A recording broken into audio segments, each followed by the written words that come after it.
We have a 52-year-old woman, a longtime smoker, who presented with abdominal pain, and evaluation on physical exam revealed right cervical adenopathy, and CT scan, which was done to evaluate the abdominal pain, revealed mediastinal adenopathy and abdominal adenopathy.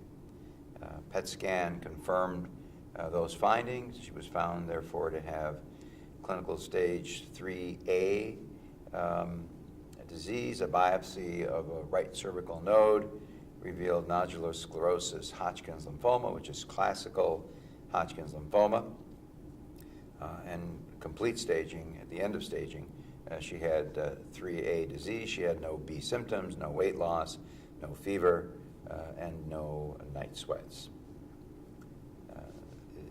She had a long history of smoking, but no significant cardiac disease and no significant pulmonary disease. She was treated with a combination of adriamycin and brentuximab vedotin, Velban, and DTIC, or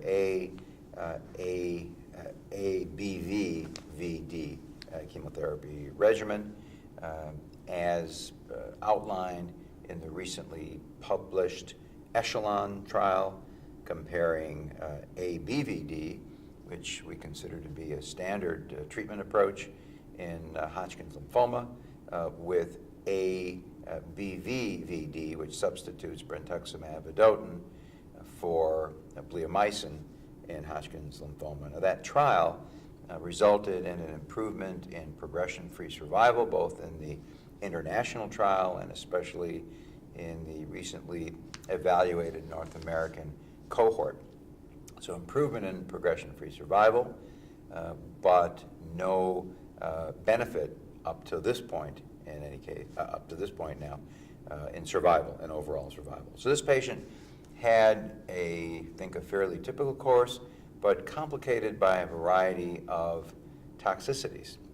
She had, after cycle 1, day 1, significant neutropenia with fevers. She was hospitalized for at least a week with febrile neutropenia, which is something we don't really see in the ABVD regimen. In our experience, in close to 100 patients at our institution, in data we published several years ago, the incidence of febrile neutropenia with ABVD was 0.4%.